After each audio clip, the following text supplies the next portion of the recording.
Incidence de la pénurie de carburant sur le transport en commun.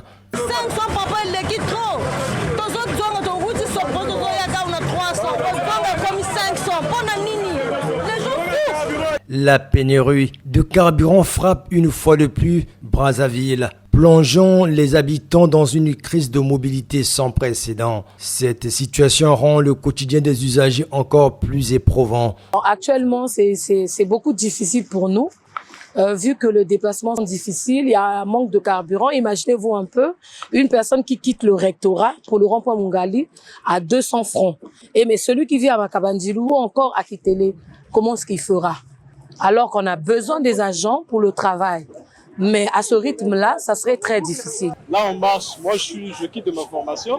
J'ai marché depuis le centre-ville de Kotoboto jusqu'ici à Mukondo parce que je dois cheminer jusqu'à Massengo et je n'ai pas le budget idoine pour ce qu'on me propose là, le bus augmente. On n'arrive plus, ça devient de trop. Ces derniers temps, on souffre les tracasseries, les déplacements, de quitter là où je suis à Makabandjila en ville, c'est vraiment compliqué. Pour moi, tu peux perdre 2500 la journée. Ces derniers temps-là, vraiment complètement, le transport est devenu très difficile. Quitter ici jusqu'à Combo, parfois c'est 300, 250. On souffre vraiment. Il faut nos autorités essayer un peu de regarder ça. La population est en train de souffrir. Mais eux maintenant, ils sont en train de fermer vraiment leurs yeux. Et ils ne disent rien vraiment. Ça devient une casse-tête. Depuis le confinement, nous avons constaté qu'il y a eu augmentation de transport. Et nous sommes dans un pays où on produit le pétrole. Mais il y a augmentation c'est-à-dire aucune autorité politique ne réagit à propos. Puisque nous, auparavant, on prenait le bus de Mazala jusqu'à ce projet 250. Franchement, ça nous inquiète. Où allons-nous finalement avec ce pays-là? Tellement que le coût augmente du transport, nous avions également le panier de la ménager qui s'augmente de jour en jour. En pareilles circonstances, les véhicules de transport en commun se font rares et les quelques-uns disponibles imposent des tarifs exorbitants. Le phénomène de demi-terrain s'intensifie, compliquant la tâche à ses élèves, obligés parfois de faire le pied de grue au quotidien.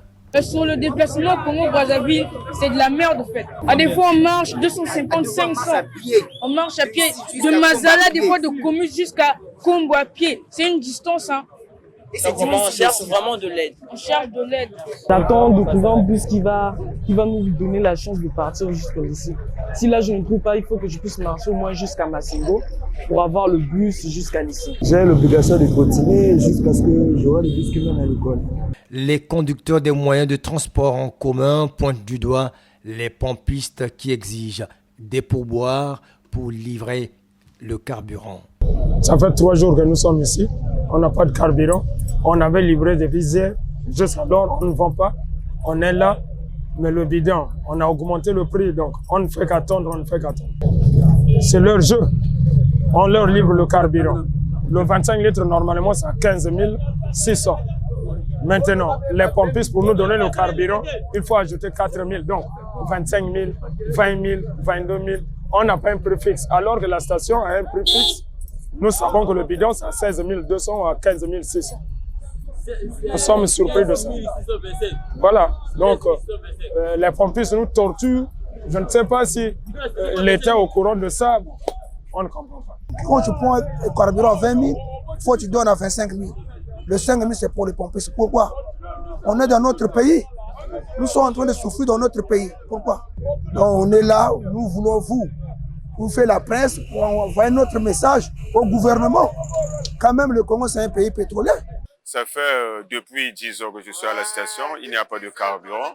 Et puis, il y a un problème d'essence et de gasoil.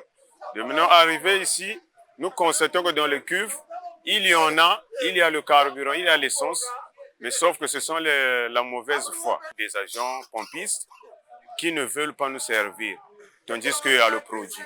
Là, derrière moi, vous voyez un véhicule de livraison.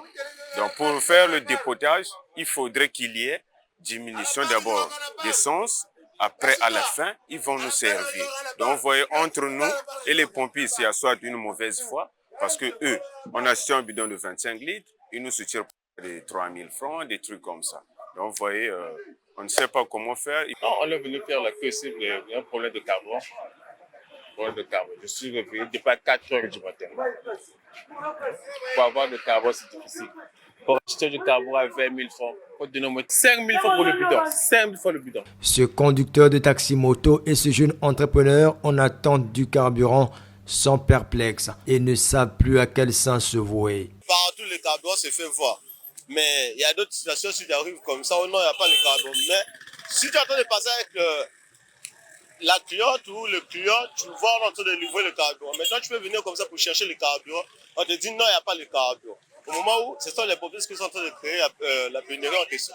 J'ai un groupe électrogène, je dois fonctionner. J'ai une imprimerie. Et depuis le matin, il n'y a pas d'électricité. Parce qu'il y a eu annonce de délestage jusqu'à aujourd'hui. Nous souffrons dans toutes les stations, c'est comme vous voyez là. C'est l'enfer, nous vivons l'enfer parce qu'il y a à peine la société vient nous annoncer le délestage. Et partout dans toutes les stations, il y a pénurie, il n'y a pas de carburant. Hein, soit c'est l'essence, soit c'est le gasoil. Là, il y a l'essence, mais il n'y en a pas assez. Et du coup, nous souffrons pour en avoir. Et dans un pays pétrolier, c'est déplorable, c'est très déplorable. Nous souffrons comme ça là. C'est depuis l'année passée que l'approvisionnement en carburant à Brazzaville est marqué par des irrégularités récurrentes. La fourniture des stations-service en carburant par intermittence devrait sûrement perdurer en attendant la construction de la seconde raffinerie dont les travaux de finalisation sont prévus en 2026.